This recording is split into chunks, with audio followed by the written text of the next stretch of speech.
For the past 10 seasons, the passionate German fans have had one conquering hero to stand behind, Michael Schumacher. Last season, the fans roared with approval as their newly crowned world champion led his home Grand Prix from flag to flag. But now the German fans have another hero to cheer for, Michael's little brother, Ralf. But if either Schumacher brother is to win, they must first defeat 18 other drivers looking to spoil the homecoming party. Round 12 is now. Don't go anywhere. You never know what might happen next.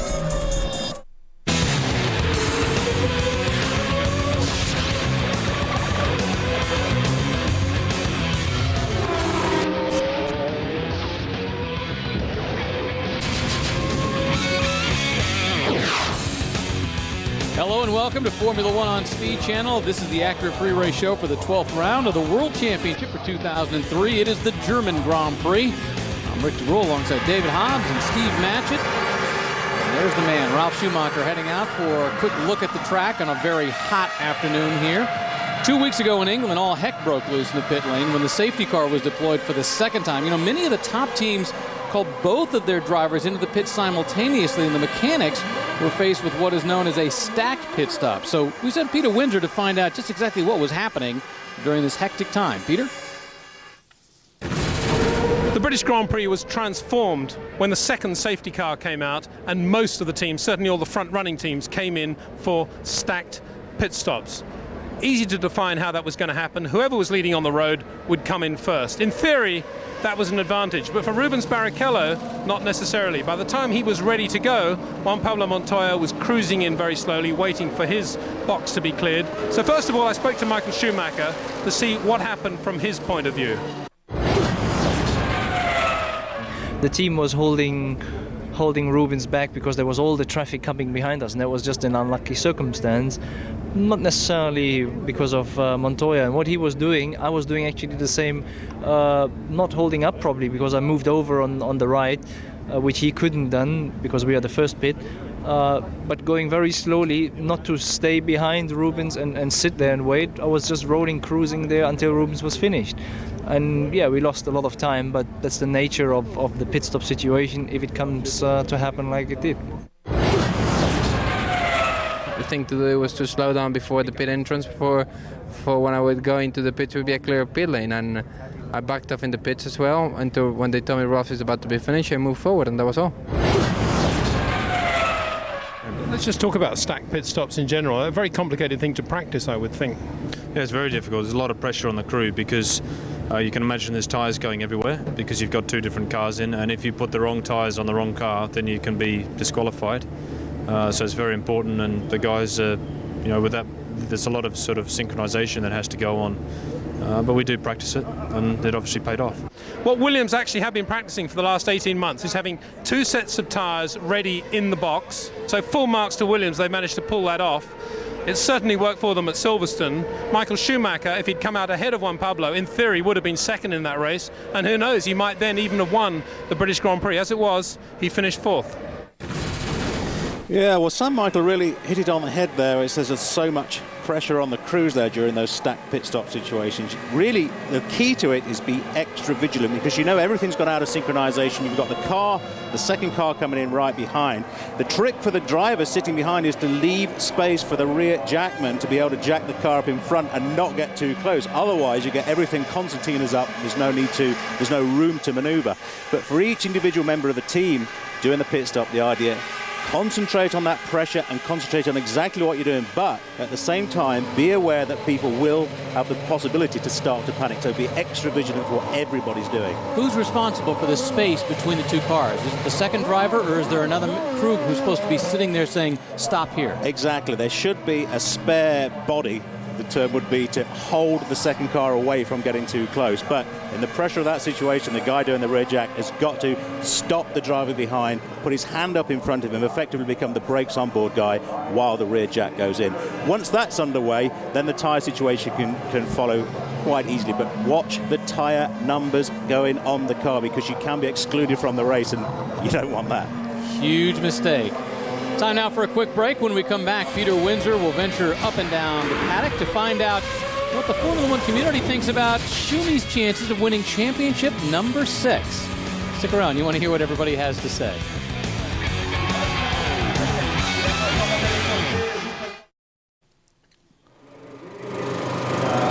Welcome back to the Acura Pre-Race Show for the 2003 German Grand Prix. You know, one of the biggest talking points from the start of the season has been, can this guy right here, Michael Schumacher, win his 6th Drivers' Championship? So we sent Peter Windsor to take a less than formal survey, shall we say, of the paddock to see what everybody thinks about the subject. Well, it's been 2.5 years since Michael Schumacher last went 3 straight races without actually taking the lead. Going into these last 5 races, can Michael Schumacher win it? This is what various people had to say. Eddie, just doing a survey in the paddock area, do you think Michael Schumacher will win the World Championship this year? Oh, it's a good question. Absolutely. Would you put your money on Michael? No, I wouldn't. Difficult question, but I think, yeah, he will. I think he's got a chance the same as me, but it's not going to be easy. Yeah, favourite, but I think he's going to really, really have to dig deep this time. He probably will, but I'd rather he didn't. Well, why is that? I'd like to see someone else win. Do you think Michael Schumacher will win the World Championship this year?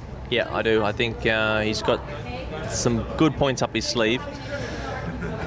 It's hard to do some damage now, even if he's finishing races, and that thing is absolutely bulletproof unless Michael makes a mistake in the car. Obviously, statistically, it's a phenomenal record in terms of finishing races, even if he gets pushed onto the track and continues. I want to say maybe, but I'm not 100% sure. To depend the tire job, I think. For me, if I have to say one name, I said Michael. Would you put $1 million down on Michael? I don't put $1 million in anything. No, I don't think so. Who do you? So who do you think will win the championship this year? I think one of the Williams drivers. Don't know. We just have to wait and see. You've got to give an answer, yes or no? Yes. I think he wins the championship probably in the last race. Oh, I believe so. Of course. Why not? Josh, do you think your friend Michael will win the World Championship this year? I think it's still very exciting. And I think that's what we need in Formula One. Well, with his experience and his determination, I'm pretty sure he will, yes. Do you think Michael Schumacher will win the World Championship this year? He has a fair chance. Yeah, but do you think he'll win it? I have no idea. He has a fair chance. That's all I know. If you had to put $25 million down, would you go for him to win or not win? I'm not a gambler. I think so, yes. Do you think Michael Schumacher will win the championship this year? Yeah. When do you think he'll win it? Last race, last lap, last corner. Thank you very much. Let's hope so. All right, gentlemen, you're part of this. What do you think? David? Well, it's going to be difficult for him. He's got a 7-point lead at the moment, but I tell you what, if they finish off like they're doing qualifying at the moment, it's going to be very close. So he probably should win it, but the reliability of the Ferrari is such that he could well win it. But like they all say, it's a bit up in the air. What do you think, Steve? I don't know. I have to say, you know, something that we've not really talked about an awful lot so far this season. This will be, if Michael Schumacher secures this, the 6th world champion of his career, which will be absolutely... Which in itself is an awfully long shot. Absolutely huge record. But the tyre situation, keep talking about it. Bridgestone are making a comeback, but only, as I see it, with Ferrari. As Michael Schumacher is with Ferrari. Beginning of the season, I thought it was a lock, and now at this point, it's like, you know what? I'm sure glad I didn't bet a lot of money on this. Well, of course, the new Ferrari was going to be so good. Everybody was so frightened of the new Ferrari. It was going to be so incredible, and yet it's being held accountable, certainly by the McLaren, which is now running into its 2nd year. Yeah, absolutely. Ross Brawn, in his defense, did say last year, the thing we fear most is Michelin making a big advantage in 2003. That is exactly what's happened. So in other words, I agree completely with Olivier. Maybe, but I'm not 100% sure. That's Time now for another break. When we come back, we'll take a look at Jaguar's driver situation, what went wrong, and what will hopefully turn out to be right. We'll be right back.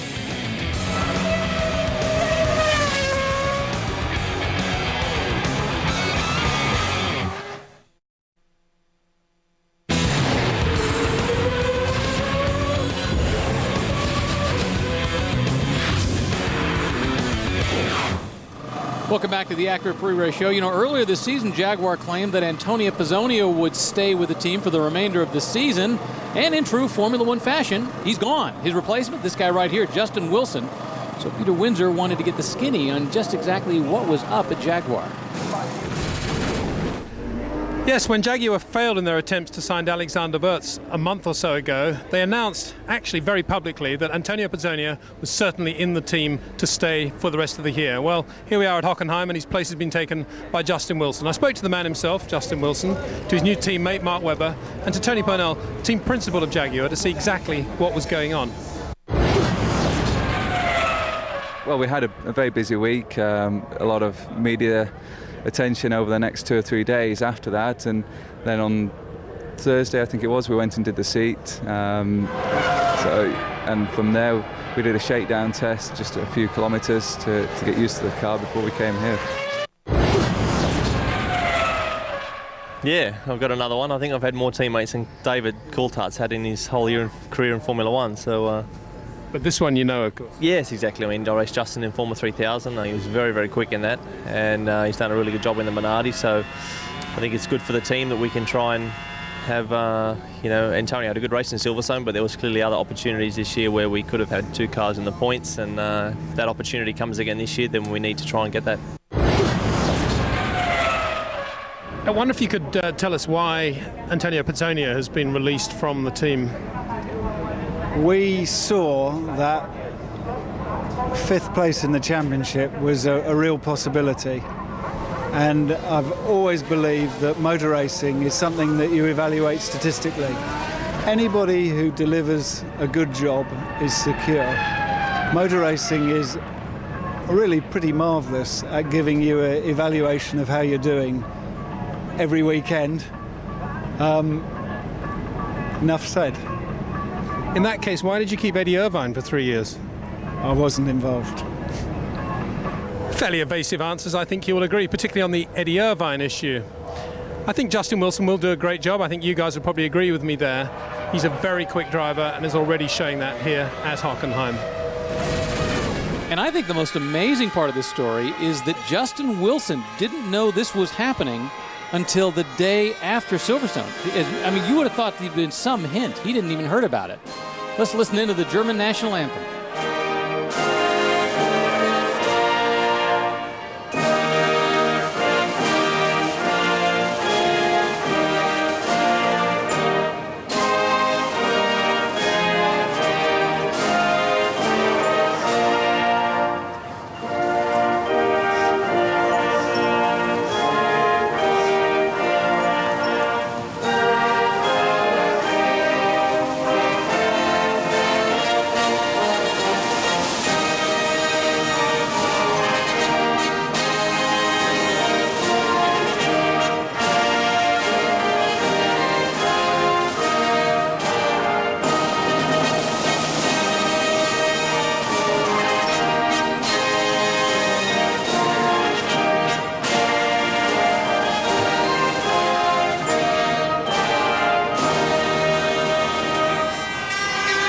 We'll be back in just a moment, and when we do come back, we'll take a lap around the Hockenheim ring with David Hobbs and Germany's own Ralf Schumacher. Don't go away.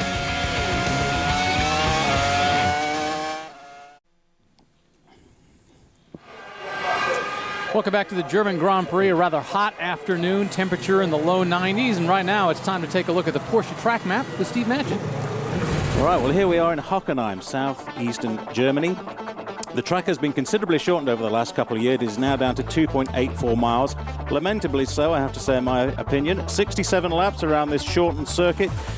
200 miles an hour, probably just or thereabouts into turn 6, the tight hairpin, the Spitz curve. But the emphasis now has been taken away from straight line speed, of course, with the loss of those straights, and it's been placed on mechanical grip and traction control to get the car in and out of the tight stadium section. I'm talking between 7 and 11 and between 12 and 16.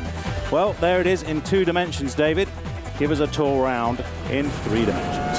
Well, on board now with Ralf Schumacher coming up to turn 1. This is one of the faster corners here now. But you need a lot of downforce because it's still a medium speed corner. Rushes up to the new turn 2. This used to be the long one out to the forest. Turn 2, 3 and 4 follow on. Look, he goes wide there. A lot of people are doing that, which pinches turn 4 there, which is not what you want because this straight is actually turn 5. They call this turn 5, but this is the fastest part of the track. And the real overtaking goes on here into turn 6. It's very tight hairpin, so you need to make a good exit off 4. Makes a good apex here. Well, just misses it actually. Out of turn 6. Long, hard acceleration up to turn 7. 7, 8, 9, 10, 11 really don't give you much opportunity for any overtaking. This is a tight new turn tie 9. Up and out of 11. You want to come off 11 because this leads you onto the second fastest straight here, and turn 12, this one here, is definitely a very fast corner. Gave a lot of drivers a lot of trouble on Friday when it was a bit greasy. Now you're right into the stadium, locking up into the Sachs curve, this tight left-hander. Adverse camber on the right there as you come out of that corner.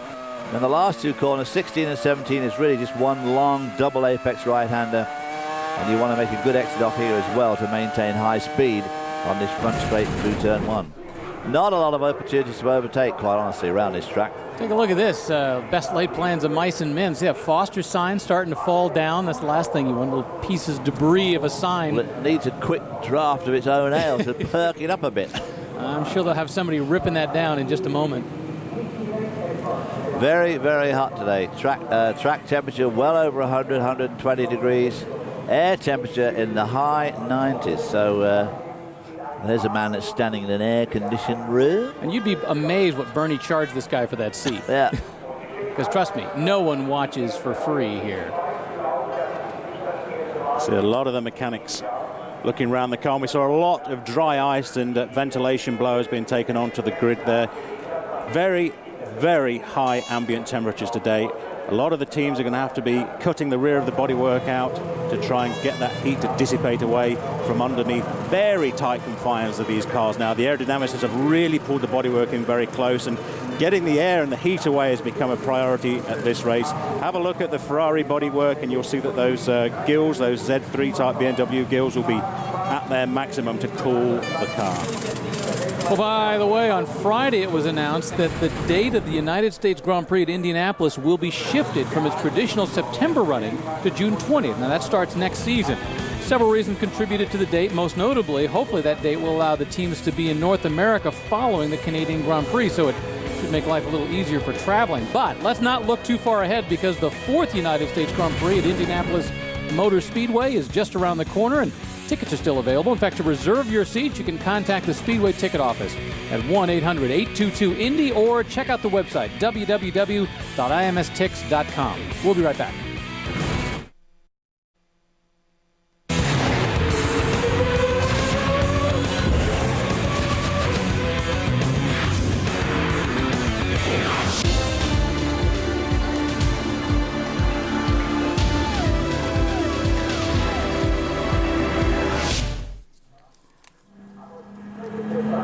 Welcome back to Speed Channel's live coverage of the 2003 German Grand Prix. I'm Rick DeBrule alongside David Hobbs and Steve Matchett. Now let's see how the drivers are going to line up today. Yet another Williams front row, but for the first time this season, it's Juan Pablo Montoya on the pole. Beside him, his teammate, which should make for an interesting run through turns 1 and 2. Row 2, Rubens Barrichello in the first of the Bridgestone runners. And 2 weeks ago at Silverstone, alongside him is Jarno Trulli on the dirty line, but that traction control works well for Renault. Row number 3 has first and second in the championship points. Kimi Räikkönen in 5th. Beside him, Michael Schumacher, who for the first time in 12 years, nearly 200 starts, has been out-qualified by his teammate for 2 races in a row. In 7th spot, Olivier Panis in the first of Toyotas, pretty happy, 3 places ahead of his average grid position for the year. And next to him, Alonso in the second Renault. He may be carrying quite a bit of fuel. Row number 5, Cristiano D'Amato survived a big mistake at the last turn of the qualifying lap. And beside him, a very beleaguered David Coulthard, who's had to answer a lot of questions about his future this weekend. Mark Webber lines up 11th in his Michelin-shod Jaguar. Said he's about where he hoped to be and confident for the race. Next to him, Giancarlo Fisichella in his best qualifying position since Monte Carlo. Row 7, Jacques Villeneuve, the first of the BARs. Beside him, Heinz-Harald Frentzen in his home race. Row 8, Nick Heidfeld in the second Sauber, and alongside him, new Jaguar driver Justin Wilson. A tremendous amount of pressure on his young shoulders. Said he made a couple of mistakes on his qualifying run. Should be about 4 places ahead of where he is. Row number 9, the second BAR, Jenson Button a long way back, and Ralph Furman in the other Jordan. On the back row, as usual, is the Minardi team, Verstappen and Chiesa. But Nicolas Chiesa in his first Formula One start only, just you can see, just a 1/10 of a second slower than the much more experienced Jos Verstappen. So let's hope. Very impressive qualifying, all things considered. Time now for one last break before the start of the German Grand Prix. When we come back, the cars will be rolling off.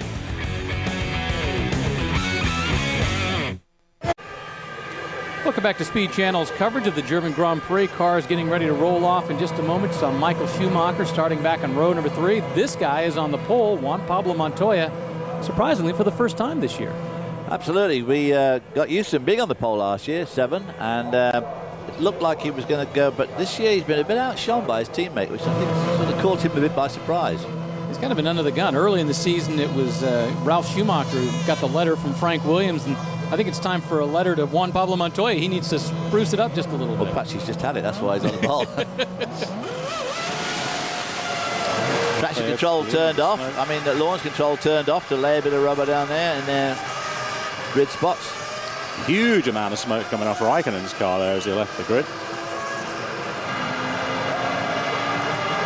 Considering that Ralf Schumacher is on the front row, Michael Schumacher is going for a 6th World Championship, there are a few empty seats in the grandstand, which I think goes to show that the prices for these races are getting pretty high. All right, let's talk about our BMW storylines. David, why don't you start?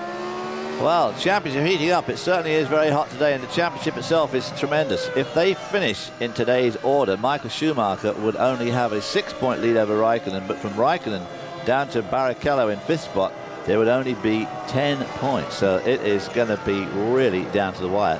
Maybe it is the last corner, last lap. Steve?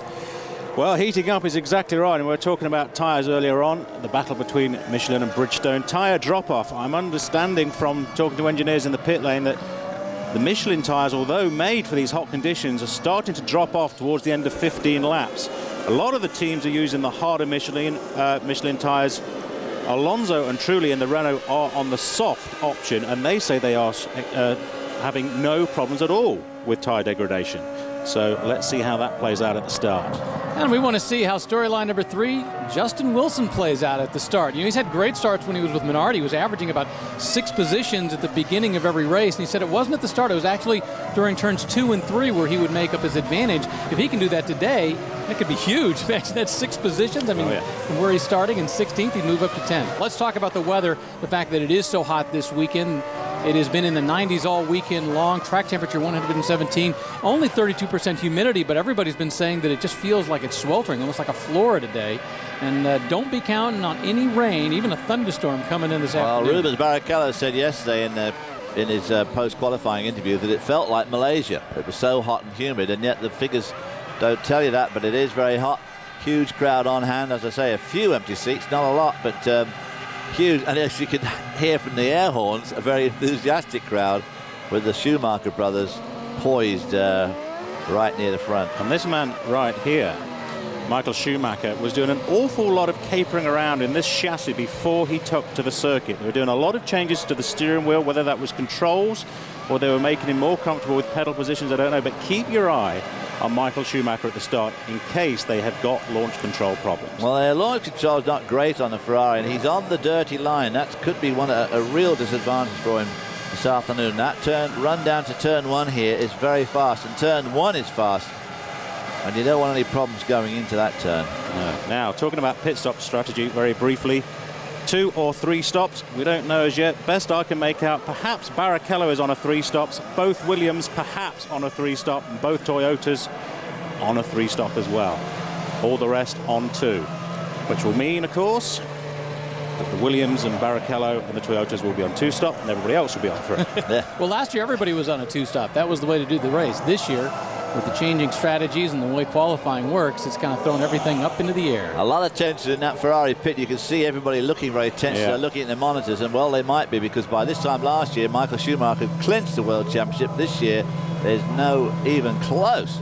There is Charlie White in the race director, the FIA official at the front, controlling the lights. And the lights are on. And the cars are away for the German Grand Prix. Blistering start by Renault. And a blistering. Oh, and there's a shunt. One of the McLarens. I think that's Raikkonen. Yeah. And Rubens Barrichello. Oh, lots of carnage. It looks like Justin Wilson who got nailed in the back. Well, yellow flag is waving. Is that Mike?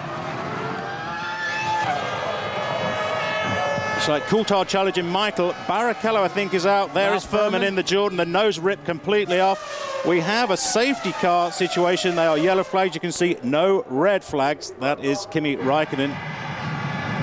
Wow. Let's see. Here it is. Now, they had a big crash here, if you remember, in 2001 when Luciano Berti, when Michael Schumacher ran over the back of Luciano Berti. They did have a red flag then. And you see Kimi sprinting back, hoping that they're going to do it a red flag. But look at those, the two Renaults there in third and fourth. Alonso made a blistering start. Yeah, he was back in 8th. Now, obviously, with everything going on, it was easy to move up if you avoided. But he had made an incredible start. He shot around Michael Schumacher instantly. Those Renaults have great launch control. Let's look at the start again. Watch what happens. Watch Kimi Räikkönen on the left. Oh, Räikkönen gets a great jump on Rubens Barrichello. Oh, who gets squeezed over by Ralf Schumacher. Ralf Schumacher hit Rubens, who pushed him into Räikkönen. And there's the other shunt at the back. Look, Ralf Furman straight into the back of the Sauber. And Villeneuve was the one who spun just ahead. Let's have another look. Look at that start of Alonso on the left. Yeah. Watch Ralf Schumacher. Ooh. He just squeezes over on Rubens Barrichello, and the second impact right there. Boy, and didn't the carbon go so high? Watch Norbert Haug. Well, that's their champion. Now, obviously, as a result of that, Ralf had some contact, and he is in the pits. Ralf Schumacher clipped Rubens Barrichello. He might have done some damage to his car.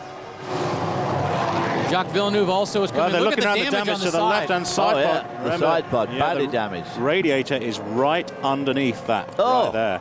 I tell you, this is a huge advantage to Michael Schumacher right now. Think about it. We're just talking about that championship, and if it finished that way, if Michael Schumacher can hang on and do well in this race, his two of his main challengers, Ralf Schumacher and Kimi Räikkönen, both out of the race. They also, on the left-hand side of that FW25 chassis, where that impact damage is, they have the electronic control boxes, basically the onboard computer systems for the car, so that could have been the damage there. So Ralf Schumacher here trying to keep, I think he's trying to keep Rubens at bay, but of course Kimi Räikkönen was coming up on the outside of Barrichello. Wow, that was just, well, that's slicing across the grid that we've been coming used to over the last few years. It's got the fire. Yes, from the underneath there. The oil cooler's just letting go, the hydraulic cooler. It doesn't take much. You know, and Ralf moves over. My first thought was it was really Ralph's fault. I mean, he definitely caused it, but, I mean, you realize Rubens was behind him. He doesn't realize that Kimi's to the outside. No. My first inclination is to pick on Ralf, but I don't know that... There comes Furman, look, bang! That nose section completely ripped off the car. And that is the frontal crash protection on the chassis. It should not really be ripped off like that. There are side load impact tests on that specifically to prevent that happening. Because once that nose section comes off like that, the driver's feet are pretty much exposed.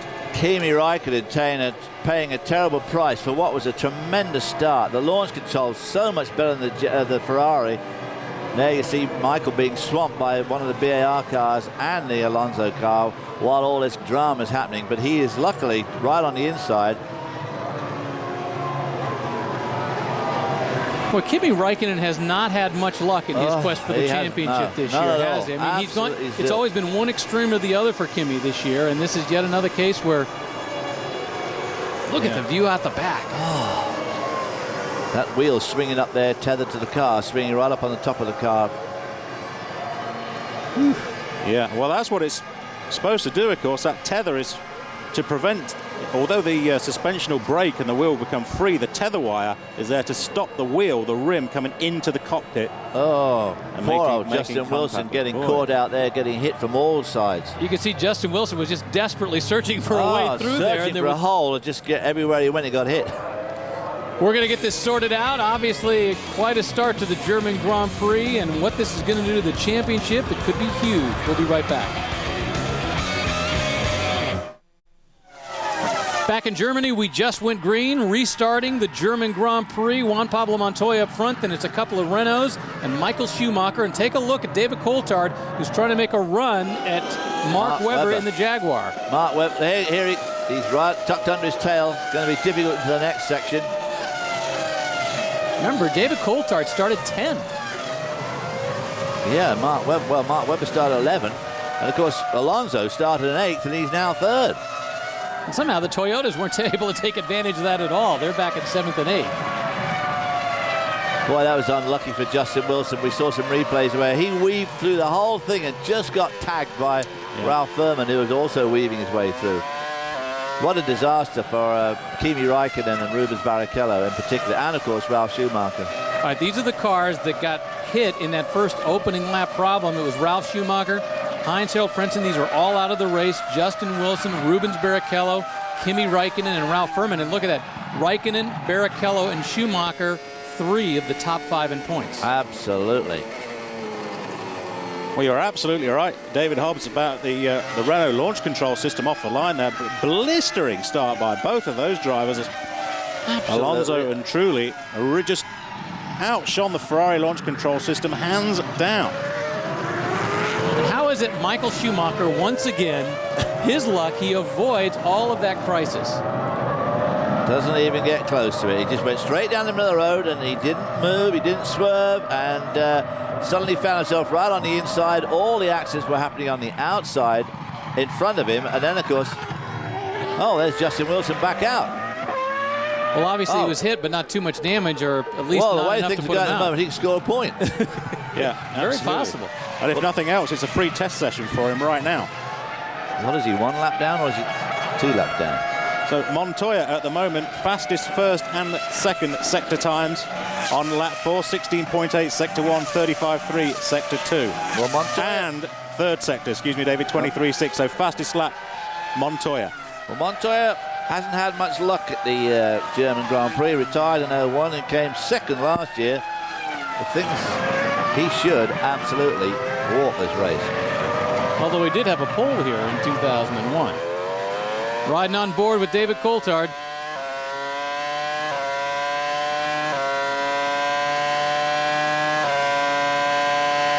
On board with Coulthard, of course, Juan Pablo Montoya in 2001, if you remember, was leading the race easily, came in and had that hugely long stop because the fuel ring malfunctioned. It was a hot day that day, and I mean, it absolutely just fried the engine. A couple of laps later, the whole thing expired. Ralf Schumacher said very ungallantly, well, I expect he was over-revving to stay in front. But the team were very quick to point out that the thing fried itself during the pit stop. Mark Webber having a job to hold off David Coulthard. 2 Toyotas right behind him, Fisichella behind him. And Fisichella now running 9th means he's just 1 spot out of the points. He's had a pretty miserable season to date. It would be really nice to see him squeeze back into the points for a change.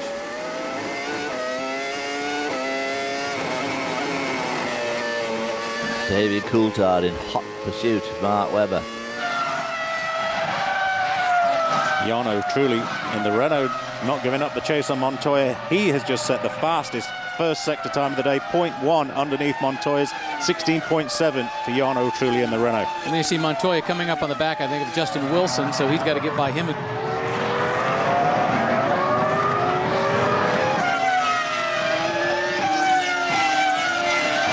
Heinz-Harald Frentzen's luck, of course, continuing to hold, he being out, Nick Heidfeld being the... Whoa, look at this here!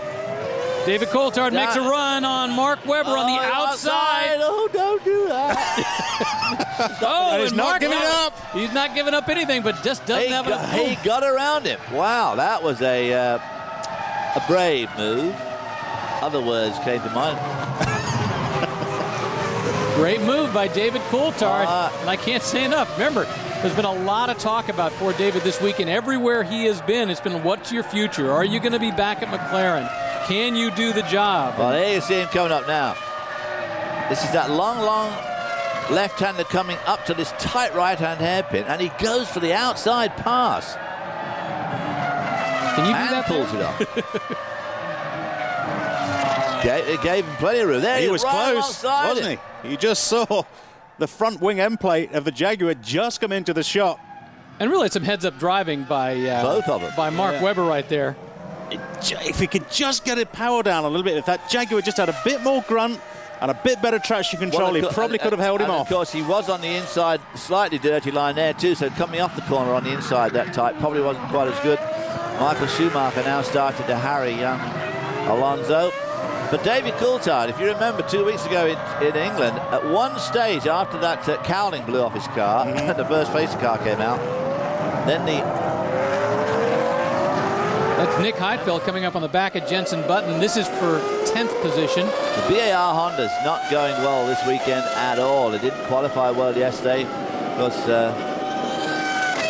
and not running well now. I mean, he should not be coming under pressure from Heidfeld, but he is. You know, after qualifying yesterday, Fernando Alonso and the team was saying that they were having some problems with the brakes on that car. And that's why he had rather mediocre qualifying. It'll be interesting to see if they've been able to tweak that in any way that they were able to solve it, because obviously they can't do any major work on the car overnight. And now he's got Michael Schumacher sitting right behind him. Jarno Trulli just set the quickest first sector time of 16.6. It was Michael Schumacher, so they're all pushing. Alonso as well, 16.9 in the first sector. David Coulthard having got around. What are we seeing here, Justin Wilson. And once again, his very first race for Jaguar, having just come over from Minardi. Unfortunately getting involved in that first lap incident. But as we said, really, you might as well keep him out there for as long as you can. Keep it as running as a test session for him. Yeah. It's pretty much, as you say, it's an absolute free test session. You've got the team there, you've got the equipment there, and the driver. There is poor old Heinz-Harald Frentzen out of the race. The German Grand Prix, so... Some 153rd race, and potentially his last one if the rumors about what's going to happen at Sauber next year are true. Yeah, I think he'll retire rather than going to yet another second-class team. The gap between Trulli and Alonso seems to be stretching out ever so slightly, but it doesn't seem like Michael has been able to gain on Fernando. Well, Trulli's only a couple of seconds behind Montoya, and Alonso's 2 seconds behind Trulli. And of course, as you can see, Michael Schumacher is less than a second behind Alonso. David Coulthard's another 6.5 seconds back. His lap times is a tad slower than the 6 cars in front of him, 5 cars in front of him. Well, how will this pit stop strategy play out and who carries what fuel on board? If it's a 3-stop race, the mathematics will say lap 17, first stop, 2-stop race, lap 22. I haven't heard anybody in the pit lane suggest that Michael Schumacher is on a 3-stop. His teammate was, but of course that's now a moot point. Barrichello should have been running a 3-stop strategy, but both Williams and both Toyotas perhaps on a 3-stop. Boy, Ferrari need to work on that launch control, don't they? Because if he was on a 3-stop strategy, that would imply his car's light, and he should have absolutely leapt off the line. Fisichella must be having problems. He was up in 9th place just a short time ago, and now he has been passed. He was in 12th, and now he's been passed and is back in 13th. That was a very easy pass, wasn't it? Well, poor Eddie Jordan, you know, lost Ralph Furman at the beginning of the race, and now Giancarlo Fisichella, who's had 2 extremes this season. He has the victory in Brazil, and after that, he has not scored a single point in any other race. This is yet another team that is beleaguered by financial problems, and the last thing they need is poor results, because it makes it almost impossible to find sponsorship. Yeah, the flap you see up in the air on the right-hand side of the chassis is the fuel filler flap, an FIA requirement, which is operated when the driver hits the speed limiter button. Well, there is the mechanics putting him straight in, front ways into the garage. That is the sign of retirement. Whenever a car goes into the garage, nose first, it is game over. Well, very unfortunate for poor Justin Wilson, finally moving over, getting a chance at a good team, going from Minardi to Jaguar, but unfortunately didn't survive that first lap. We'll be back with more from Germany right after this.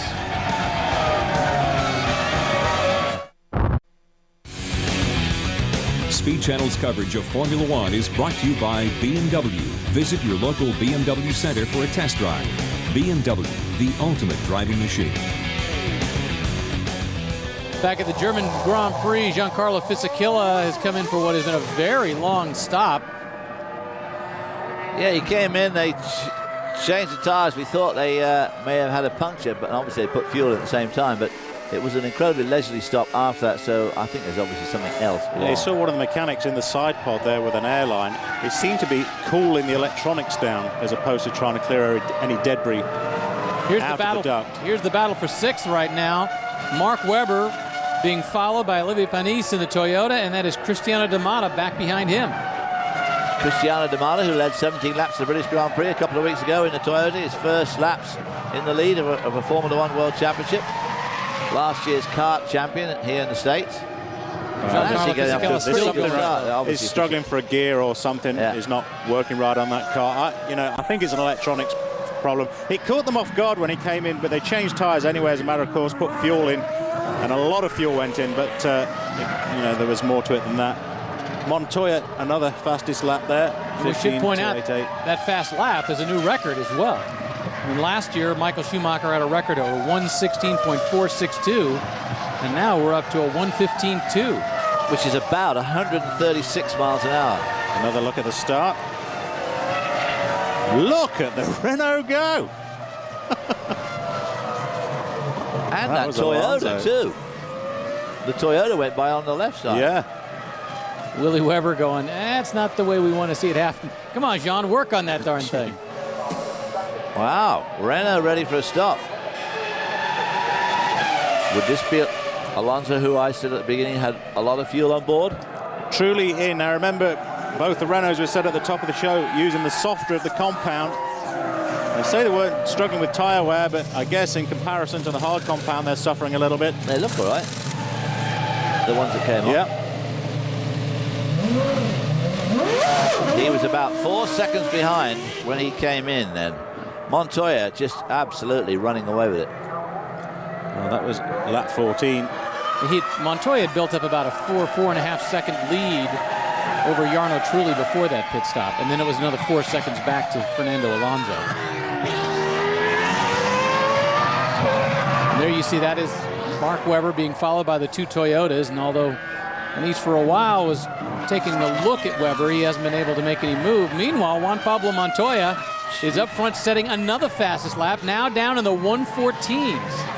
14, that is quicker than pole position yesterday. Now you have to remember last year they'd made some changes to the track, so it kind of bedded itself in over the last year, and it's a little bit different in terms of what the surface is. Now there you see Panis taking a look to the inside of Mark Webber.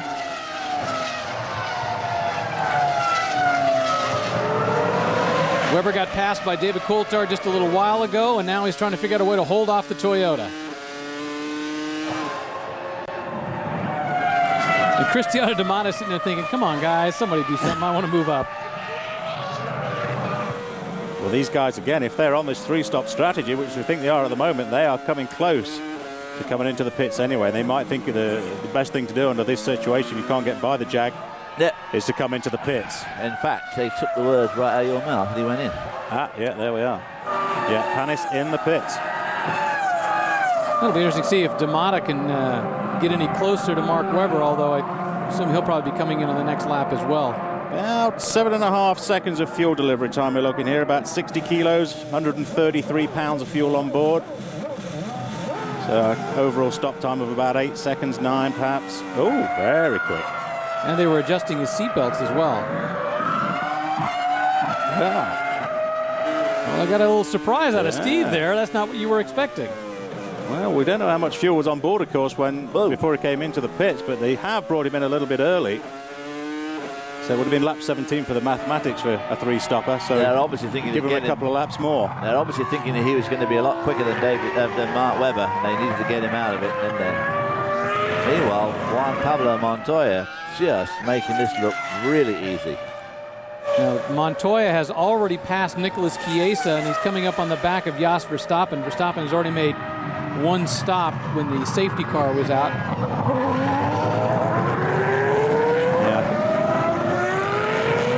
And this is back to second.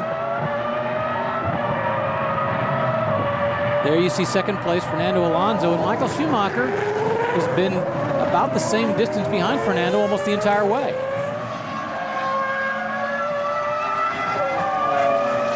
And once again, Montoya's in the lead, Alonso second, Michael Schumacher third, David Coulthard, who was able to get by Mark Webber.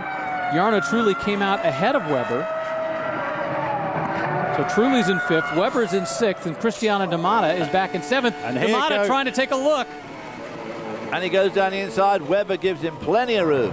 Ooh, now he's going to try and blast down the inside. Webber obviously is a little bit slow.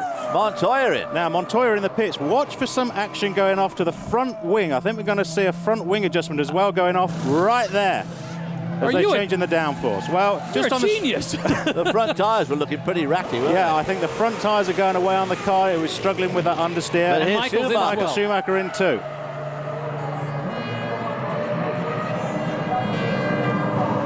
Yeah, lap 17. This is exactly as it should play out for a three-stopper. 8 seconds. Good to go. We should be expecting him on about lap 40 or so. And the leader of the German Grand Prix is a young man by the name of Fernando Alonso. Just had his 22nd birthday. And if he could win today, he would be the youngest Grand Prix winner ever. He would beat Bruce McLaren. McLaren, who won when he was 22 years and 105 days, and for Fernando, it would be 22 in just a few days. Michael Schumacher should be back into the pits on lap 38. Now that's not Alonso we're looking at. That's Jarno Trulli who's now in front of Michael Schumacher. Cristiano Da Matta, who's just got around. Quick stop for Da Matta. Look at that, 6.5. So they've both had very quick stops. This will be Fernando Alonso, so he's only going to lead 1 lap or 3/4 of a lap. It'd be interesting to see where Da Matta got out compared to his teammate. Here comes Freddie. They both had both the Toyotas had very quick stops. Boy, they slow up so much, don't they, just before that timing line. It almost comes down to a crawling pace. Over the earthen straps, has taken any possibility of a static spark, setting the fuel ablaze. David Coulthard in as well. Remember, the only McLaren left in the race. Go, go, go. Another quick stop by Renault. And now it's Trulli coming down. Oh, careful. That was a little scary for just a moment there. Well, they've done that once already this year, haven't they? Meanwhile, Juan Pablo Montoya back in the lead. And we joke that at this race, the German fans can root for just about anybody and have something, because if you're rooting for Montoya, the German fans can root for the BMW engine.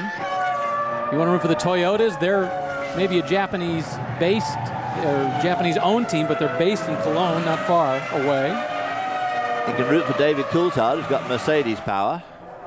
I guess the only guys is the Renaults. How do you root for the Renaults? What's the German connection there? I'm not aware of one, I have to say. I can't help you out there. I'm sure there's some part on the car. These guys use Bosch electronics anywhere.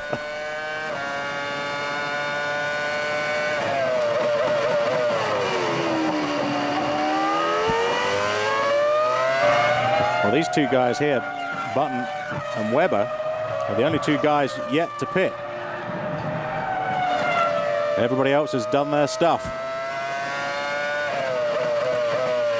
Could well explain why Webber's being passed by people if he's on a two-stop strategy. We're not expecting the two-stoppers until lap 22. We're on lap 19, so that could be a possible explanation for that. And again, they go past the pit lane. That could easily explain why he was very happy with his grid position of 11th, which seemed to be a little bit off the pace. But if he was carrying a lot more fuel, that would explain it right there. Juan Pablo Montoya is the leader of the German Grand Prix. His teammate Ralf Schumacher knocked out. Right now, it's just a question of whether he can hold on and avoid any problems. We'll be back.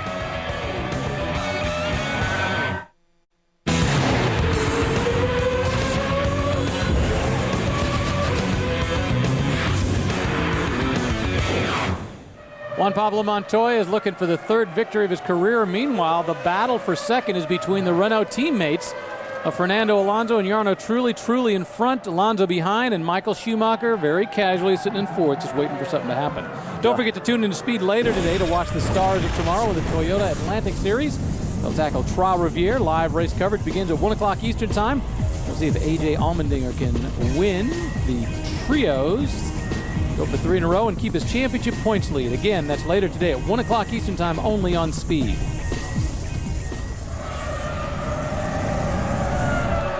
David Coulthard having a bit of a lock up there. Coulthard now running in 5th. Now, this is a replay of just, those old forklifts saying, look, you've already had me over once this year doing that. Let me get the fuel nozzle out, then go. It's funny, there's been a lot of talk about the situation between Montoya and the Williams team leading up to this race. The fact that there may have been a little bit of, shall we say, bad blood going on. There was a discussion about a radio conversation between Sam Michael and Montoya earlier this season, and suddenly Montoya's in the lead. Well, I tell you what, I bet Michael Schumacher never thought at the beginning of the season he'd be following 2 Renaults in front of him in his home Grand Prix. The new Ferrari was going to be the be-all, end-all. They were talking about it being a second quicker than last year's car.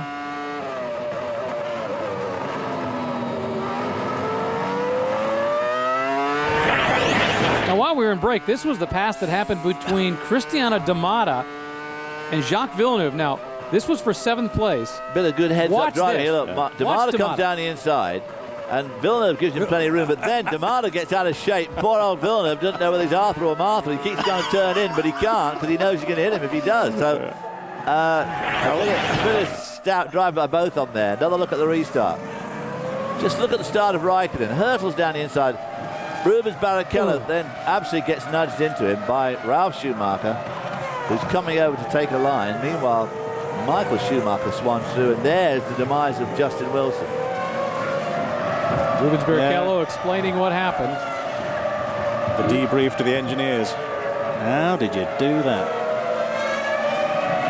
Got caught in the middle and got whacked. He did get caught in the middle because he was caught by surprise by the incredible speed of Kimi Raikkonen's start.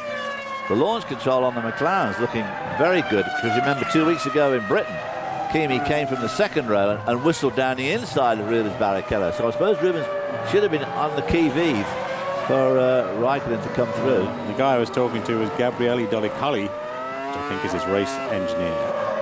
And it just points out the Ferrari problems with the launch control at the start. I mean, neither he nor Michael got a huge jump. Yeah. It's amazing how the electronics can make such a difference, because remember, Tad Chapsky, the guy that is now at Renault, the electronics expert there that is working on that system, also developed the Ferrari system before returning back to Benetton. He was a Benetton guy, went to Ferrari and returned to Benetton, now stroke Renault. But how things change. Yeah, well, somebody comes in, rewrites the software and says, Tad, no, I don't think you got that right, chap. He obviously thought of a better software when he went to Renault. That's right. Michael Schumacher dogging the footsteps of the two Renaults, but not making any desperate attempts to get around Alonso.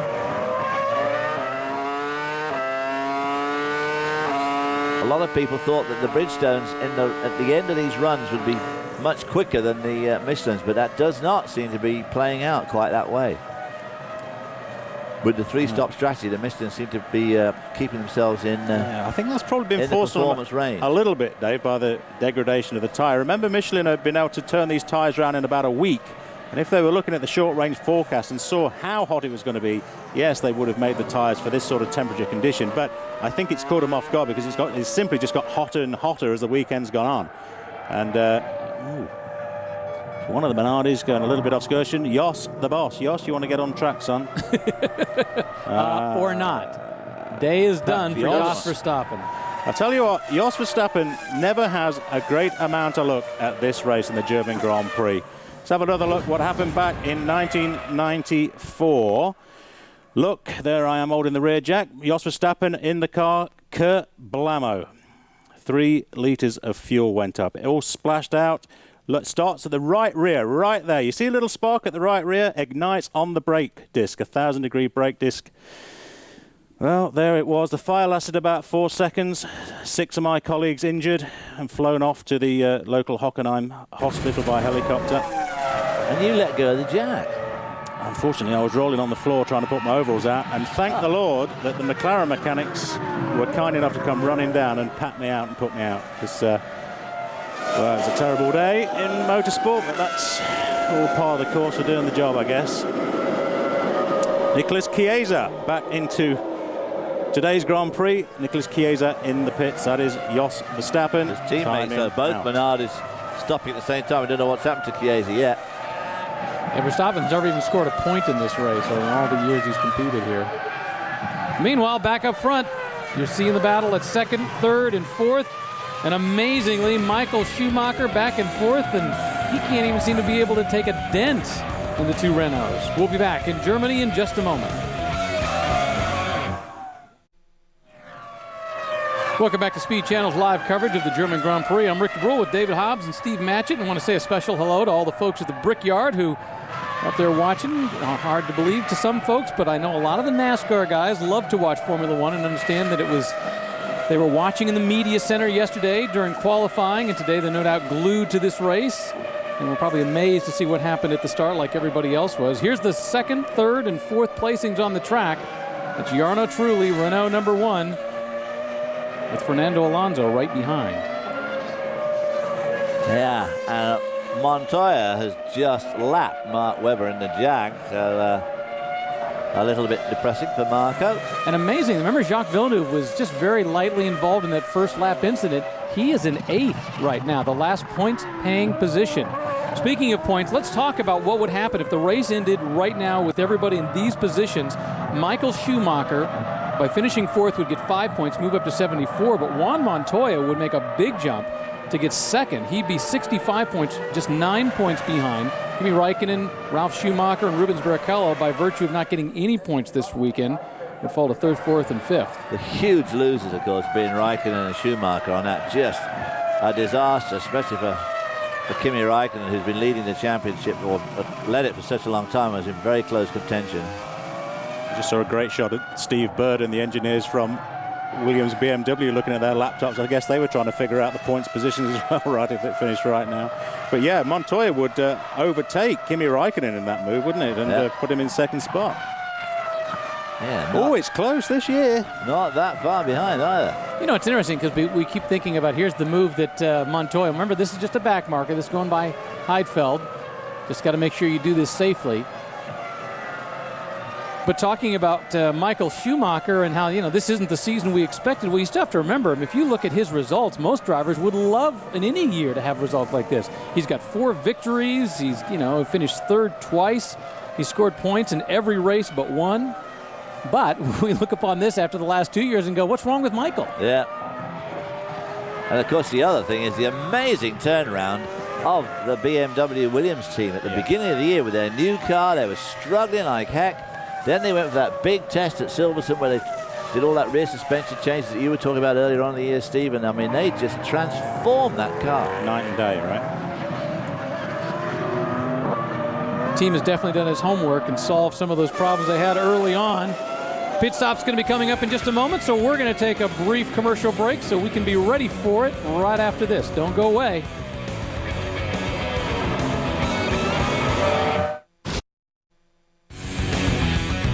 Speed Channel's coverage of Formula One is brought to you by Porsche for the pure sport of driving, and by Beechwood Aged Budweiser with a crisp, clean, and refreshing taste known only to the king of beers.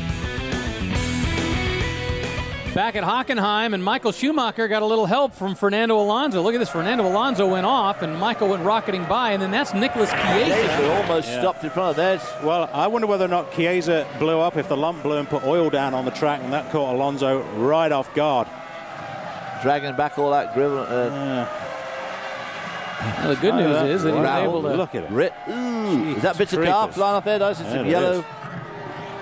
Yeah, you don't want to be doing that. Remember, these cars are only like a 3mm ride height. Here's Montoya coming in again. Montoya just got held up by Villeneuve. Now, Montoya has about a 26-second lead, and we were saying earlier that it only takes about 25 seconds to make a pit stop, so it's possible for Montoya to get in, get his fuel, and get back out, and still make it out. The lead. He should just about have a safety cushion to do that. It all goes hunky-dory in the pits. And remember, it's a pit stop that cost him 2 years ago. Here he is. Pit limiter, pit limiter, pit limiter. They'll be saying to him over the radio. Nice and steady. Pick your marks. And the Ferrari crew's ready too. There's the coloured gloves to indicate the stop positions for him. Go, go, go. Nice and clean, no wing adjustment, unlike last time.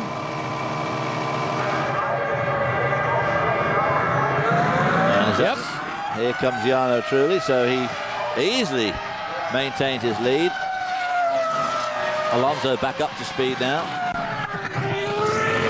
I thought I saw the Ferrari group standing out in pit lane looking somewhat ready. How's that for a lead? Montoya was able to make a pit stop, come out, and still hold a 5-second lead over Jarno Trulli. That's terrific. As you were saying, David, just before we went to break earlier on, what this team have done, the Williams BMW team with this chassis, is quite outstanding. And it's an absolutely perfect indication of a great team working under pressure to pull it back and not just letting it slip away from them. And they got very upset with Ralf Schumacher early on. Cristiano D'Amato coming in for his second stop. Gave him a letter And the whole thing has had an absolutely dynamite effect on the team. Ralf Schumacher winning 2 races in a row. Didn't score points at Silverstone 2 weeks ago, and obviously he's not going to score any points today. Kind of taking himself out on the first lap. D'Amata comes back out right behind his teammate, Olivier Panis. Panis has already made his pit stop, so both of them now have 2 pit stops.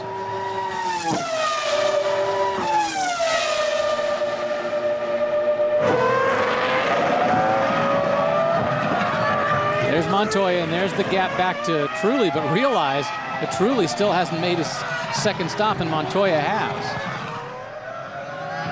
The interesting thing, I was curious whether Fernando Alonso would be able to make a move or close up the gap to Michael Schumacher. It was Heidfeld and Villeneuve, I think, coming down into the Spatz curve there, the tight hairpin for P8. I think Villeneuve made the move. Oh, no, he didn't. He did not make the move. Now, the problem is they've got the leader of the race coming up behind him, Juan Pablo Montoya. Montoya's got to be heads up. These guys have got to be paying attention to what's going on. They're really paying attention to their own race. Right behind them is Mark Webber. And we're watching Jenson Button there in the BRR. It's confusing. And there you see Montoya just coming into the picture behind those 3 cars. Jacques Villeneuve in the pits in the BAR. Heidfeld in the from P8 and Heidfeld as well, so they both pit at the same time. We're on board with Villeneuve.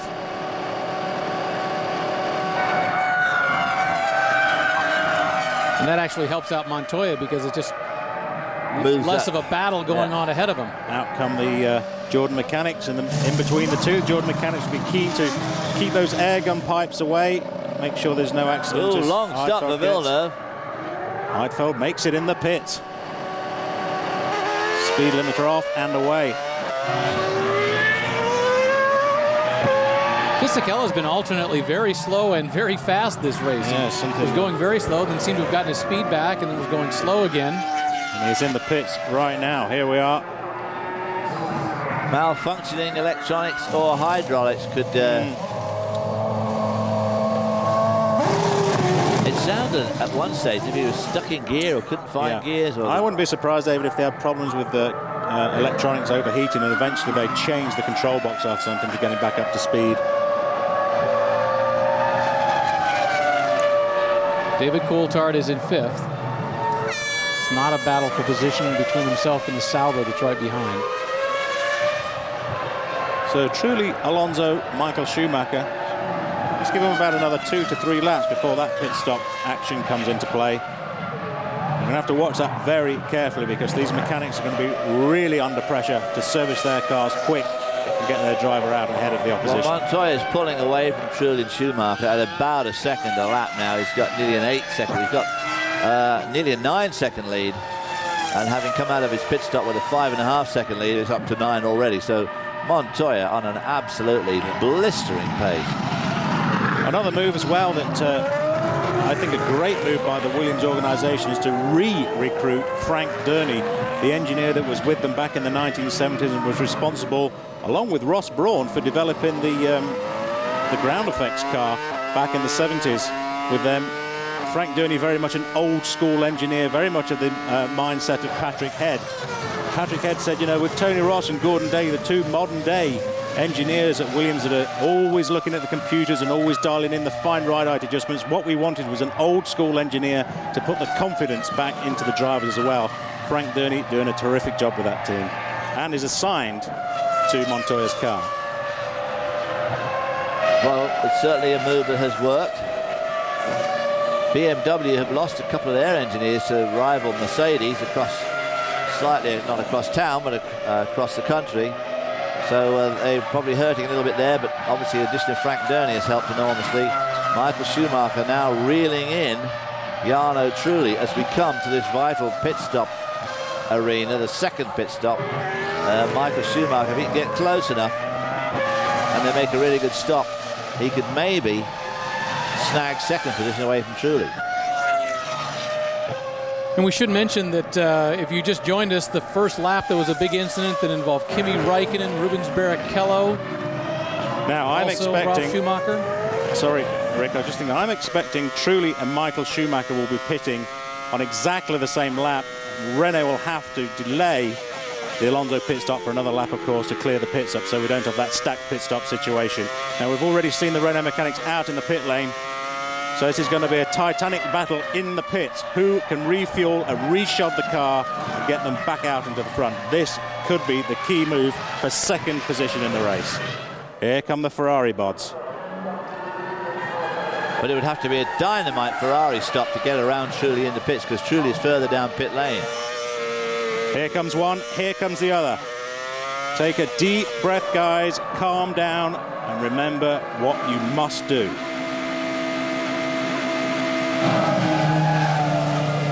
Michael's in. Jarno's in. He is slow, I think.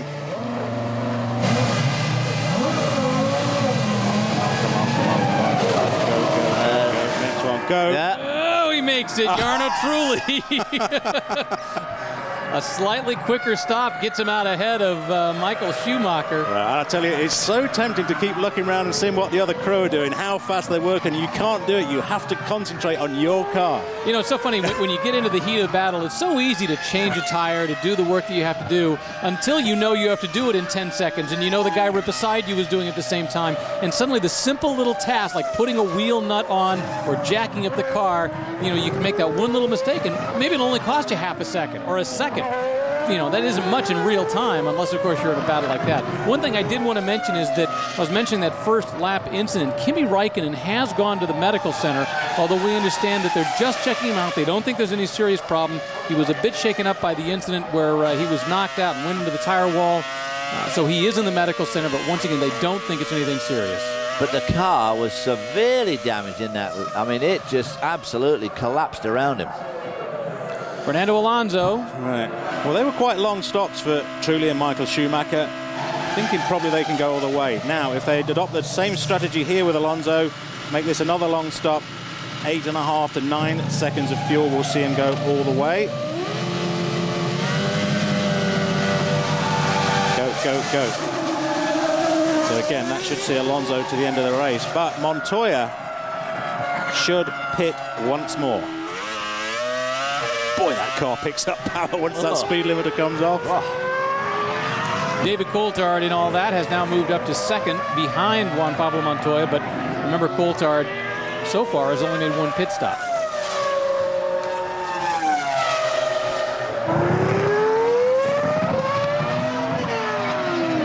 And get this, right now Jenson Button is in 8th. Of course, he's only made one pit stop as well.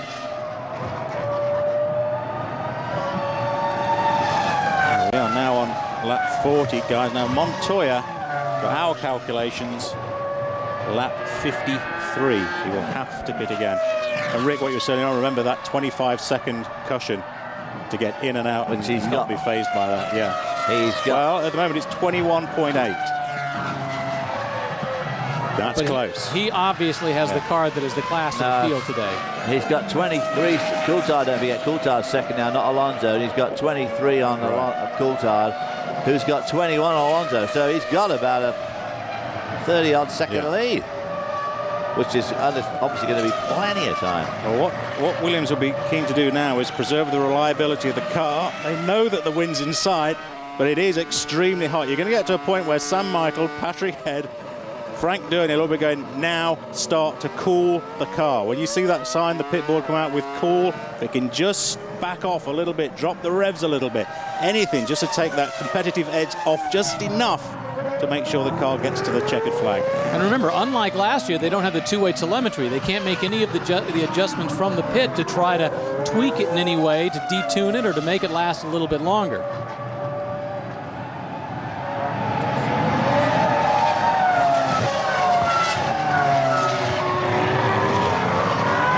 Montoya, and that car just ahead of him is Nicholas Chiesa. We had seen him slowing down to a crawl when Fernando Alonso went off. We thought maybe something had gone wrong, maybe blown an engine, but he's back out on the track. Yes, clearly not a blown engine, so the idea that Alonso went off on the oil coming out the back of the Minardi was somewhat of an exaggeration. He's 2 laps down on the leader, but he's not in last place because that belongs to Giancarlo Fisichella, who is 3 laps down. Now, when they went into their pit stop, Michael Schumacher was only about half a second behind Jarno Trulli. He's now about 3 seconds behind. So again, the Michelin's showing a lot of form on their opening laps. Towards the end of the stint, the Bridgestones are able to close that gap. But at the moment, Jarno Trulli pulling away ever so slowly from Michael Schumacher. It took Michael Schumacher a lot longer to get around Button than it did Alonso. Now, at the moment, with David Coulthard, is running in second place, but he should be coming in either this lap or next. I don't think he's going to go much further before Coulthard will have to pit. And again, about 8 seconds of fuel, 8.5 seconds of fuel is what the McLaren mechanics will be looking to inject into that fuel tank. And we're just going to speculate that when Coulthard does come in, when you look at the gap between himself and the cars behind him, he is right now he's in second. He's probably going to end up in about 5th spot. 7.8 seconds of fuel to the calculator should send him all the way. Nice and calm.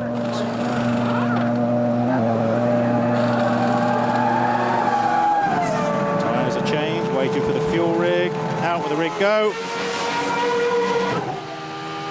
You were spot on. They pulled that thing at 7.8 seconds. There you see Schumacher going by.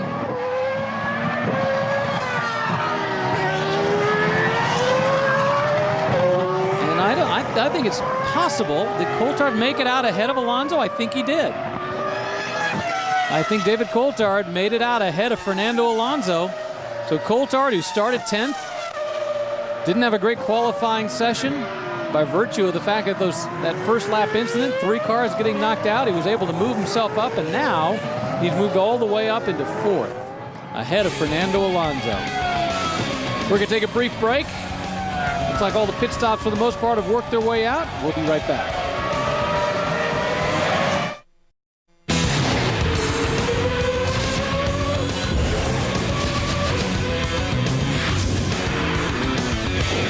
This is Ralf Schumacher, who thought he was running for the championship, and then in the first lap of the German Grand Prix, found himself cut out as a result of an incident between himself and Rubens and Kimi Räikkönen. Now he's sitting on the sidelines, watching from the garage.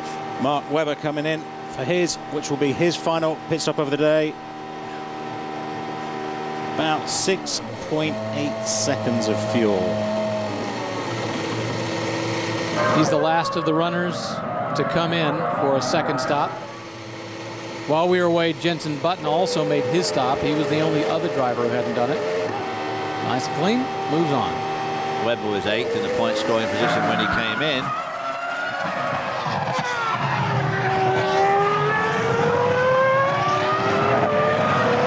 Now Jarno Trulli is still pulling away ever so slightly from Michael Schumacher, and David Coulthard is catching Michael Schumacher up. Both of those cars have got Michelin tyres, which at the beginning of their runs are definitely quicker than the Bridgestones. Obviously, I'm sure that Michael Schumacher is hoping that towards the end of the race and their run, that his Bridgestones will start to take command again, and he'll be able to pull away from Coulthard and maybe even catch up with Trulli. But to get around Trulli is going to be very difficult. Well, Schumacher had a little bit of a trouble just getting around Jacques Villeneuve a little bit earlier when we were in the commercial break. So that hurt him a little bit in his quest to catch up to Jarno Trulli. This is what it looked like. Watch. Out of my way. You can see him waving his hand. Not exactly bad blood between Schumacher and Trulli, but Villeneuve, but not exactly great feelings of camaraderie exist, I don't think. As Jacques said before the race began, he's not betting $25 million on.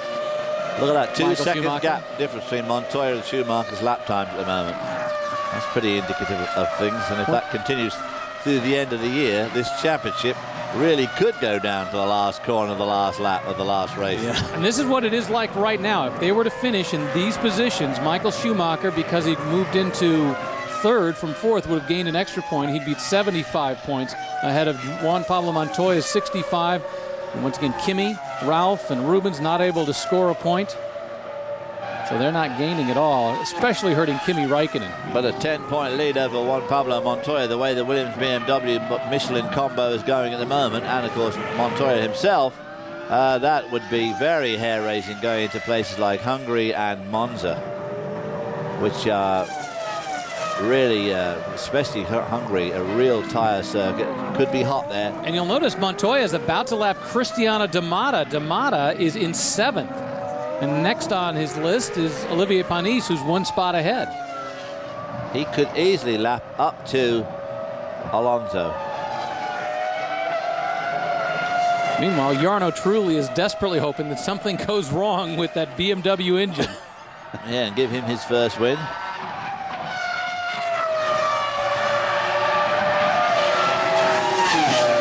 108th start. First race was Austria, 1997.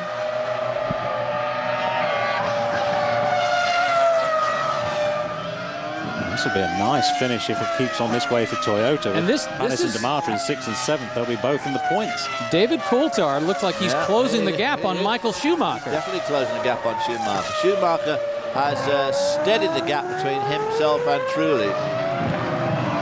But now Michael Schumacher's got to get around these two guys, Webber and Heidfeld, which might not be very easy.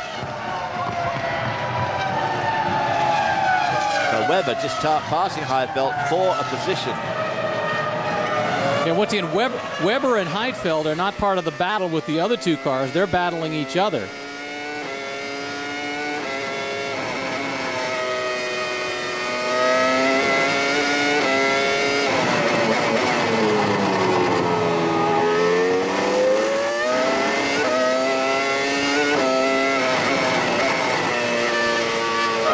Webber started 11th, has moved up to 10th, but considering what's happened in this race, I don't think he's going to be too happy with this finish. Meanwhile, we're going to take a brief break, and when we come back, I expect this battle between David Coulthard and Michael Schumacher to heat up just a little bit more.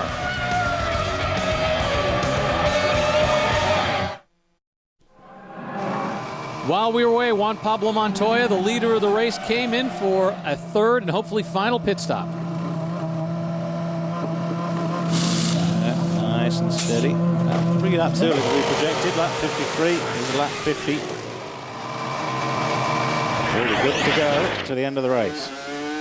And he had such a huge lead over Jarno Trulli that he was easily able to get back out without losing very much in terms of the race situation.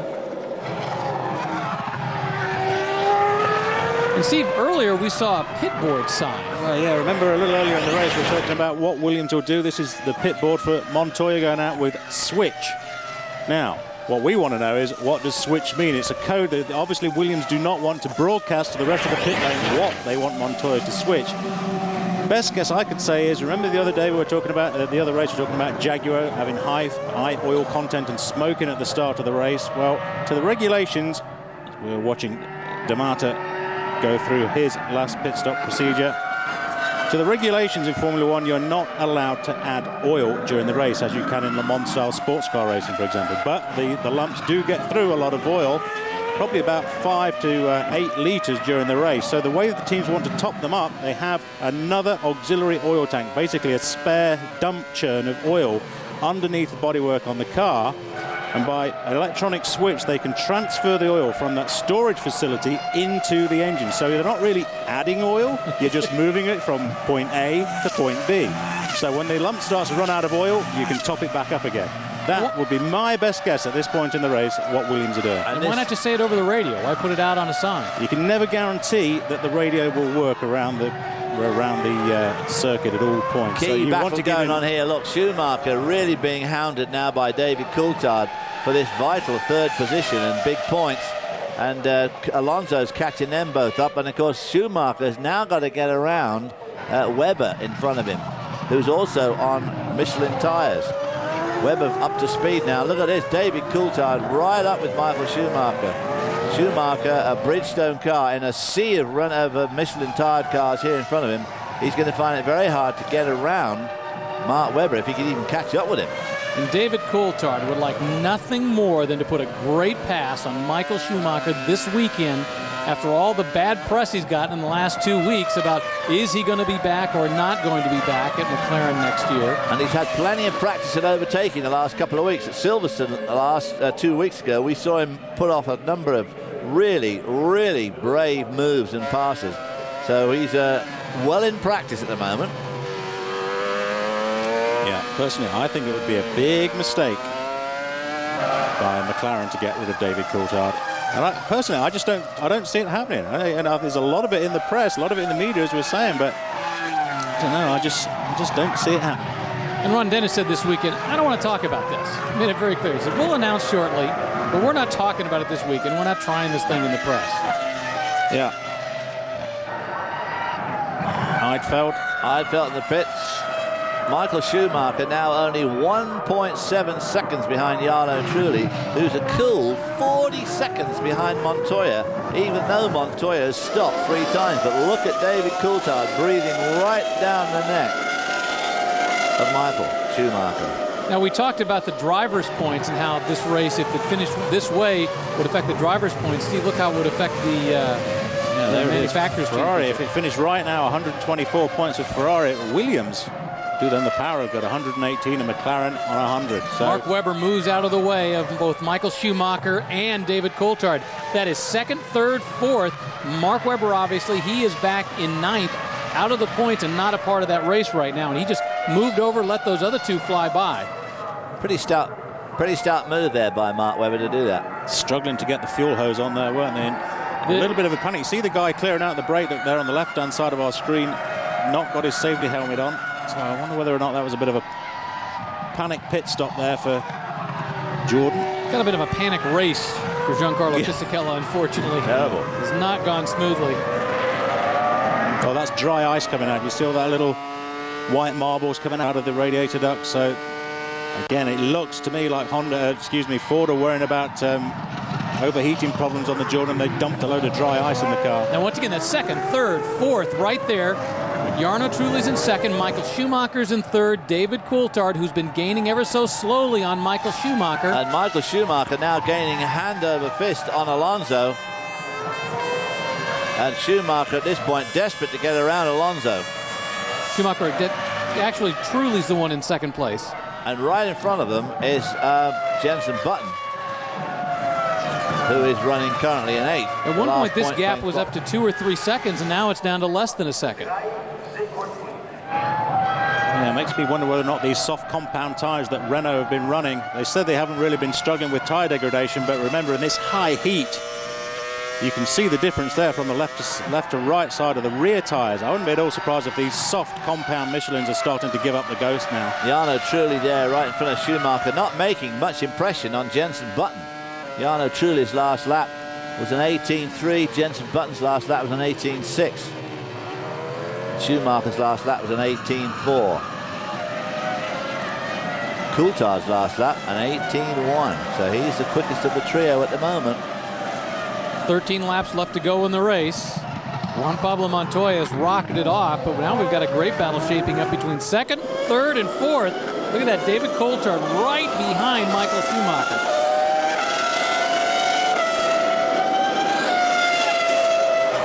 The way the World Championship is going this year, this is an absolutely crucial battle, especially for Michael Schumacher. Coulthard's basically out of it.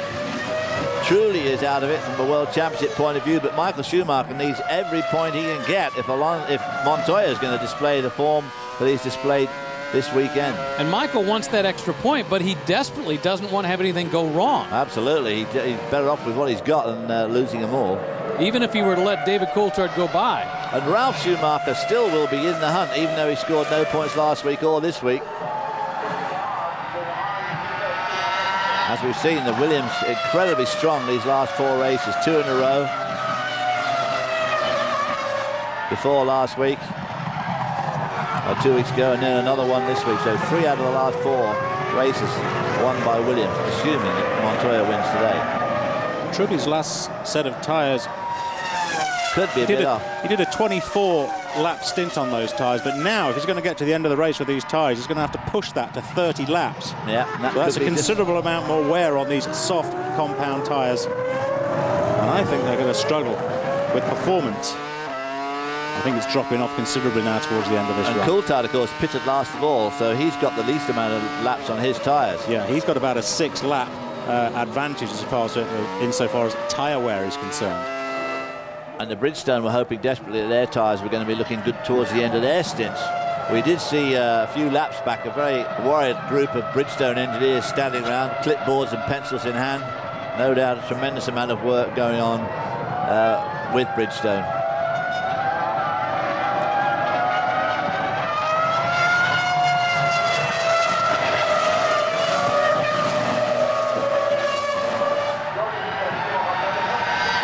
It looks like Jenson Button just ahead of this battle, and if he does a Mark Webber, he'll pull out of the way and let these guys go blowing by. They're not catching him up. Mark Webber let him through, and of course that was key for Mark Webber because he is battling for that point with Button, but Webber seems to be off the pace. Button, on the other hand, seems to be able to hold these guys off.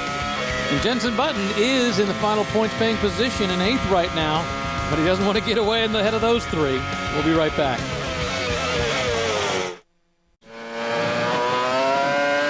Back at the German Grand Prix, David Coulthard has Michael Schumacher in his sights. It's just a question of whether he can take enough of an advantage. Every now and then, up at the Spitz curve, he gets right behind him. And now Michael right behind Jarno Trulli, as you see Jenson Button's moved over. Now David Coulthard's caught out. That is not. Well, Jenson Button was trying his hardest there, but on a 180-degree corner like that, it's very, very difficult. That's not what David wanted. Michael making the run on Jarno Trulli, the Renault.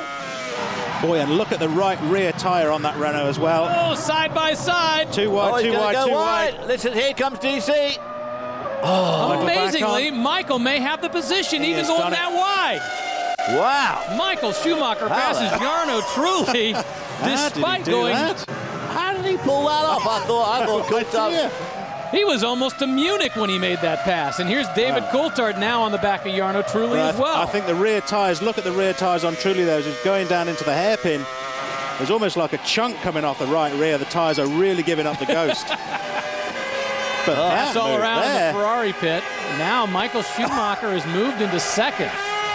We're talking about, wanting to move up but not wanting to make any mistakes. I don't think Michael Schumacher was thinking about that at all. Well, that's gone down well with the home crowd, I would say that went down relatively well. And in all that schmozzle, Jenson Button, who led him by and actually took a long time to do it, unfortunately, because he did it at the hairpin, that allowed Webber. Look, Webber's right behind Jenson Button now, and this is for the final points-paying position of the race. And this is the key. You remember going in, the managing director of Ford Jaguar was saying that they wanted to try and beat BAR for the championship. Well, this is one way they can do it. Absolutely. Watch it again. Look how wide. Oh, coming out. I don't think it was really truly being unfair there. It's just that there's DC making the same move. Now can DC pull it off? Oh, he just didn't have well, he's not. Oh, Jarno, man. Oh, David Coulthard must be livid, but on the other hand, you can't blame him. I mean, this is not. And now he's having another bash. He's got him. And there, David Coulthard takes 3rd away from Jarno Trulli in the Renault. So now he's going to set off in hot pursuit. 7 laps left. 6.5 now. But it's quite a gap between himself and Michael Schumacher now. And a terrific battle between Button and Webber there. And once again, that is for the last point in this race. And as we heard going in, it's very key for Jaguar to try and beat BAR in the Constructors' Championship. And every point's going to count. Now, let's have another look at this, David Hobbs. Okay, it goes down the outside, starts to move in, squeezes, but truly squeezes him out. Now he's running around the outside track and still has better traction way out there. There must be a tremendous amount of dust and clag out there, and pulls in front of. Oh my! Truly must have wondered what the heck was happening. I'm trying to figure what that wave was. Well, was that go ahead, I give it to you, or? I think he's thinking you can't do that. You're illegal running down. You're off track. You're off track. You're off the piste. And this is the move that David Coulthard made. I think Trulli simply went wide. And well, Trulli, is obviously struggling big time on his tyres now. So we're talking about, there's Paul James with the red gloves on. One of the McLaren mechanics there giving his indication. But, we were talking at the top of the show that the emphasis has gone off straight line speed and he's onto mechanical grip through these winding infield sections, and that's what's really affecting the Renault right there. That is all about mechanical grip and traction. It's just gone away, washed away from the Renault. And if your tyres give up, that's absolutely kills that. Meanwhile, up front, Juan Pablo Montoya has nearly a minute lead on Michael Schumacher. Boy, the Williams BMW guys must be just so excited about the rest of this season. Yeah, I bet. They could They could definitely snatch victory from the jaws of defeat. At the beginning of the year, they looked like they were really out to lunch, but they have just come on so strong.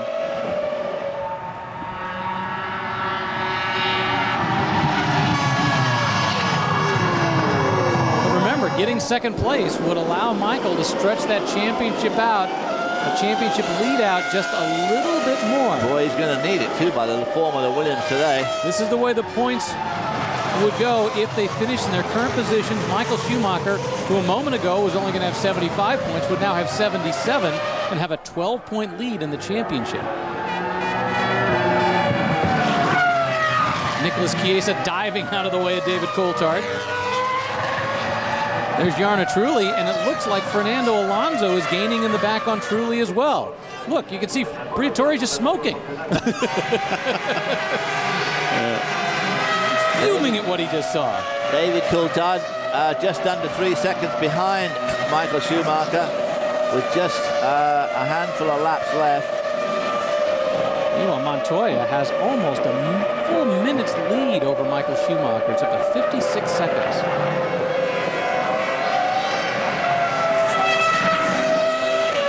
So he is, in fact, running about 14 seconds behind Michael Schumacher to come up to lap him. We've always joked, this is the kind of race that drivers really dream about. They want to take off, run with it. It's great to tell the stories about who you passed and when you passed them, but most drivers, whoa! Oh! Michael Schumacher's got a flat tire. Michael Schumacher, who is in second place. We were just talking about how significant this would be for the championship. Wow. Jarno Trulli slings by. The rest slingshotting by him. Can he make it back to the pits? I'm sure that was the result of that going off the track there, going very wide, picked up some debris out there, and it's cut the tyre down. And he limped it back to the pits. Will it stop together? Boy, he's trying to hurry, but not hurry too much. But basically, his day is done. He's going to be lucky to finish in the points at all. Well, this really makes the championship an absolute cliffhanger.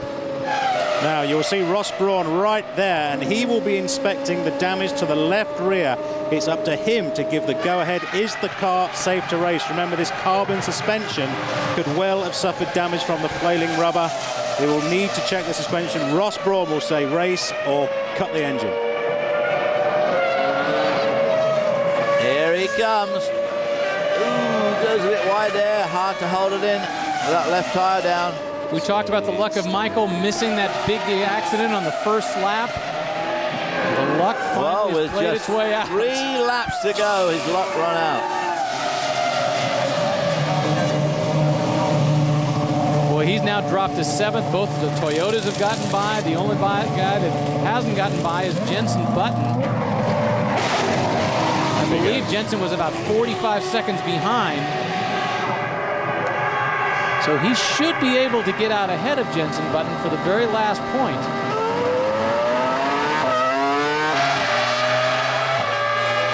Wow. And that, again, demonstrates the old adage, when you're racing, you know, you cannot afford to give up anything. Jenson Button took out about 3 or 4 seconds to let him and Trulli by, and Coulthard. Now, if he loses by a couple of seconds, he'd be saying, well, I ain't going to be doing that again. Oh, man, how suddenly things have changed. Nicholas Chiesa nearly spins in front of our lead and takes him out. Oh, man. Montoya, who has led from the very beginning of this race, and now finds himself, if things finish the way they are right now, look at the point situation. Michael Schumacher would still lead. Montoya would be second, but very, very close. Only 6 points behind. Woo. Boy, the Bridgestone guy's really going into overdrive now. Oh, boy. And David Coulthard looks like he's going to finish second here after qualifying 10th. His teammate, who qualified so much better than him, taken out on that first lap. Major crash. And look at this battle now between Webber and Giancarlo Fisichella finally done. Game over. Well, I bet he's so happy to see this race come to an end. He doesn't even make it all the way back to his stall. That great battle, though, heating up on the track between Jenson Button and Mark Webber for the last point. Now let's take another look at this. Michael Schumacher goes to the outside at the hairpin.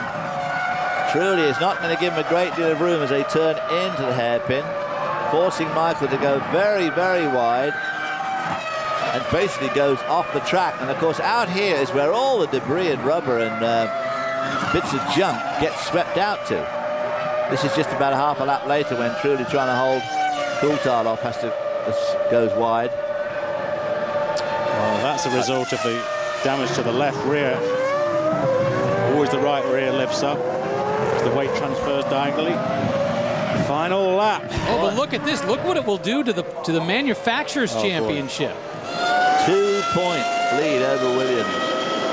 Williams can taste blood after this race. He can. Juan Pablo Montoya started on the pole, and how many times? 26 times the pole sitter in Germany has won the race, and this could be number 27. Keep it going, son. Oh boy, this last lap. The mechanics are getting ready to wave him across the line. An achievement for Montoya, who is Mark Webber. No. Mark Webber is and Jenson Button. No, is Jenson Button in there with him? Well, meanwhile, let's talk about up front where Juan Pablo Montoya is going to win the German Grand Prix and come away with his third victory in Formula One, and he is a happy guy. Look at the team. They've climbed the fence. They're waving them on because they know they are now just 2 points behind in the Manufacturers' Championship. And Michael Schumacher and Ferrari are not giving up. Michael Schumacher just set the fastest first sector time of the race. But what a brilliant result. Well, we just saw Jenson Button go by, so I would say that Webber incident where he's stuck in the fence there was trying to get around Button, who's still running. Plaudits all around. Juan Pablo's father, Juan Pablo, no doubt, thinking of the question that Peter Winsor asked at the beginning, who's going to win this championship? He said, I think one of the Williams drivers. Michael Schumacher comes home 7th. Never say die. David Coulthard's going to be 2nd, but over a minute, 65 seconds behind Juan Pablo Montoya. BMW engineers